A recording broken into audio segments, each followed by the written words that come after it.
dia bisa jual keluar, ya minimal si makanan itu harus di atas standarnya orang rumahan lah sedikit, baru bisa dikasih ke orang. Tapi ada yang bikin kangen gitu. Gimana kan cara bikin masakan kangen gitu? Ranahnya chef, itu marketing juga ranahnya marketing itu kan secara teknis bisa dibuat. Yang di luar teknis tuh seperti bantuan makhluk halus itu bisa kan? Langsung bodo amat dengan modal pas-pasan gitu ya, tempat belum ada, dengan modal bismillah akhirnya bener juga gitu. Assalamualaikum warahmatullahi wabarakatuh. Selamat siang guys, semoga kalian semua selalu dalam lindungan Allah Subhanahu wa taala, selalu diberikan kesehatan jasmani maupun rohani, serta diberikan umur yang panjang serta rezeki yang berlimpah. Amin. Kita sama-sama doakan ya, karena doa yang baik itu akan kembali ke diri kita sendiri. Jangan sampai kita mendoakan orang lain untuk celaka atau apa dan lain sebagainya, karena itu sama aja dengan mendoakan kita atau mendoakan diri kita sendiri. Oke, di video kali ini mungkin ya mudah-mudahan lah bukan ada manfaat, inspirasi lah, memberikan sedikit inspirasi buat kalian semua. Apalagi ketika kita nggak ada punya waktu ketika kita punya banyak waktu luang gitu, lebih baik kita pergunakan dengan hal-hal yang positif. Contoh lah kayak begini, kita ngobrol santai aja gitu, siapa tahu dari obrolan ini membuahkan sesuatu yang menjadikan diri kita lebih baik atau memberikan inspirasi bagi orang banyak. Itu aja guys, ikutin aja ya perjalanan video kita kali ini. Jadi kumaha warung? Ya warung sementara ini alhamdulillah masih progres, dikatakan stabil belum juga, karena yang namanya bisnis kuliner itu ya kita harus butuh waktu penuh dengan kesabaran dan kegigihan, karena pesaing di luar itu jauh lebih banyak tantangannya, tapi kita tidak boleh berkecil hati bro. Banyak saingan pasti banyak, tapi yang jelas itu harus dijadikan sebagai motivasi untuk menjadikan warung kita lebih kerja keras lagi. Oke bro. Iya, makanya kan kalau saya mah punya prinsip begini, kalau bisnis kuliner enak itu udah biasa, bersaing harga ya sama biasa, marketing bagus ya kudu itu mah ya, tapi ada satu yang penting, gimana caranya bikin makanan teh ngangenin gitu kan. Nah jadi kadang-kadang ada makanan yang biasa aja tapi begitu di mulut teh kerasa ngangenin gitu kan, seolah-olah orang teh pengen balik lagi. Nah itu kan biasalah kalau enak mah ya. Pasti jualan makanan mah nggak mungkin orang yang jualan makanan nggak riset dulu, pasti rasa harus enak, pastilah itu. Makanya dia bisa jual keluar, ya minimal si makanan itu harus di atas standarnya orang rumahan lah sedikit, baru bisa dikasih ke orang. Tapi ada yang bikin kangen gitu. Gimana kan cara bikin masakan kangen gitu ya kayak bayangin tuh, ada rumah makan Cigania di kilometer 88. Saya padahal KFC banyak kilometer 57 ya, banyaklah rest area lain, tapi kadang mending tahan lapar gitu ya sedikit untuk ke kilometer 88 karena kangen. Setiap ke Garut pulang wajib ke kilometer 88 tuh. Nah itu udah menu ayam digoreng biasa sama, tapi nah bikin kangen gitu kan. Istri pun yang notabene bukan orang Sunda gitu ya, sama kangen juga gitu ke masakan itu teh. Nah itu maksudnya gimana mengolah si rasa teh, digurah lah ibarat nama si mulutnya supaya orang teh punya rasa kangen ke makanan eta gitu. Sampai yang jauh juga bela-belain mending lapar di tengah jalan demi ke kilometer 88. Bagus juga nih. Ini tuh bingung ya antar pertanyaan atau pendapat gitu. Yang jelas saya juga bukan ya, ahlinya di bidangnya. Bisa sekaligus lah itu mah. Ya, tapi yang jelas memang benar gitu. Kalau kita berbisnis di bidang kuliner itu harus memiliki ciri khas yang bikin orang tuh kangen dan bisa kembali lagi, balik lagi. Nah sekarang gini, kita marketing sudah, rasa sudah bagus, kira-kira nih menurut Akang nih, menurut kepercayaan Akang, ada nggak sih hal-hal yang di luar daripada hal teknis itu? Kan kalau namanya rasa itu bisa, itu ranahnya chef, itu marketing juga ranahnya marketing, itu kan secara teknis bisa dibuat. Yang di luar teknis tuh seperti bantuan makhluk halus itu bisa kan?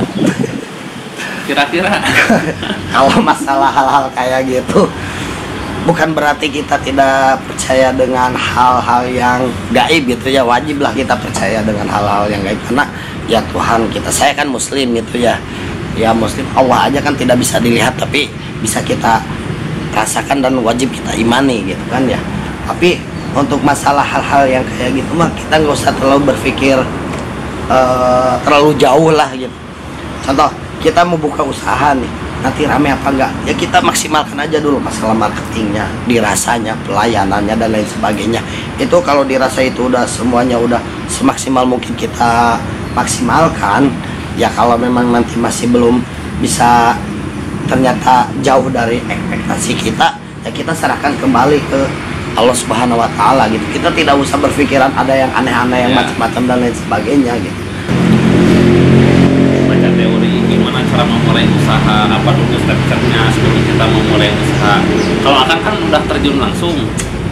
Kadang-kadang nih yang kurang dari saya itu, saya tuh terlalu takut gitu untuk memulai. Modal ada, tapi memulai itu takut. Nah, gimana caranya kita bisa berani memulai gitu? Kalau berdasarkan pengalamannya, pengalaman pribadi, sama dulu juga pada saat di awal mau buka itu masih kebingungan.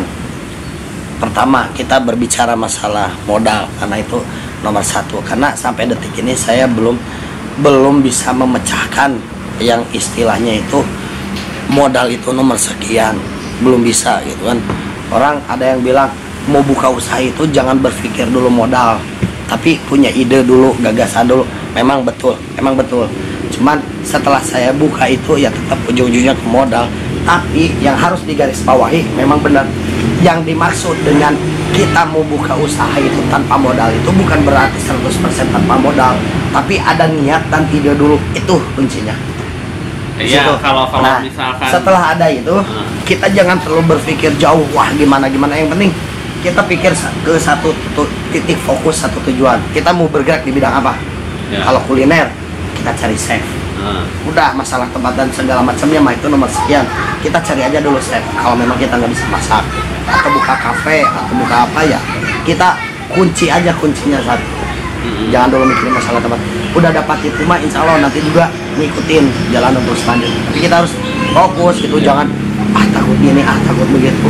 Karena ya menurut Bob Sadino juga kan, usaha yang bagus itu bukan yang dipikirkan, tapi yang dijalankan, yang dimulai. Nah, ketika saya buka referensi itu langsung bodo amat dengan modal pas-pasan gitu ya, tempat belum ada, dengan modal bismillah, akhirnya bener juga gitu. Berjalan gitu. Jadi gak usah yang penting mah intinya satu aja dulu. Kita mau buka usahanya apa gitu. Kalau misalkan mau kuliner ya cari chefnya yang bagus. Kalau mau buka bengkel ya kita harus kenal dulu sama mekanik yang bagus. Paling tidak ya vendor tempat-tempat spare part yang bagus dan murah itu di mana, itu aja dulu. Kalau itu udah dapat ya udah, kita tinggal buka. Apapun yang kita lakukan jangan pernah disesali. Contoh, misalnya kita udah niat bulat dari awal ya mau berbuka usaha, entah itu dengan modal kecil ataupun modal besar. Terlepas dari itu mau bangkrut mau enggak, jangan pernah kita sesali. Kuncinya itu buat motivasi. Contoh sekarang saya, apapun yang saya lakukan, saya tidak berpikir kedepannya ini warung mau rame, mau enggak, mau bangkrut mau enggak. Yang penting kita udah berusaha, berikhtiar dan berdoa semaksimal mungkin. Sisanya ya kita serahkan sama Allah kuasa gitu. Walaupun saya sampai detik ini selalu berdoa, ya Allah kalau memang dirasa warung ini harus bisa bertahan, kasih jalan yang terbaik. Kalau memang saya tidak ada bagian di sini, ya kasih petunjuk juga gitu. Udah. Dan kalau misalkan tidak ada, nggak usah disesali, walaupun udah habis berapa ratus juta misalnya, nggak usah, nikmati aja, jalani syukuri gitu. Udah sama sebuah aja. Kita berani berbuat ya kita harus berani bertanggung jawab. Kuncinya di situ. Jadi apapun yang kita lakukan ya udah, jangan ada merasa penyesalan. Kunci inspirasinya dari ayam guys. Seperti di vlog yang sebelumnya saya bilang, walaupun itu keluar dari pantat ayam, kalau telur ya ambil gitu. Jadi jangan pandang bulu, nyari ilmu, nyari literasi, minta pendapat mah jangan pandang bulu, jangan nilai orang dari luarnya saja gitu. Ya, mungkin untuk di kesempatan kali ini kita cukupkan sekian guys obrolan santai ini ya. Semoga aja kalau dibilang ada manfaatnya ya saya berharap ada gitu, tapi kan nggak tahu juga isi dari vlog ini apa gitu, tapi paling tidak ada sedikit memberikan inspirasi lah. Kalau misalnya kalian mau memberikan masukan atau apa ya silakan kalian berkomentar, kita sharing di sini. Oke, terima kasih, semoga rezeki kalian lancar semua, amin ya Allah ya. Assalamualaikum warahmatullahi wabarakatuh.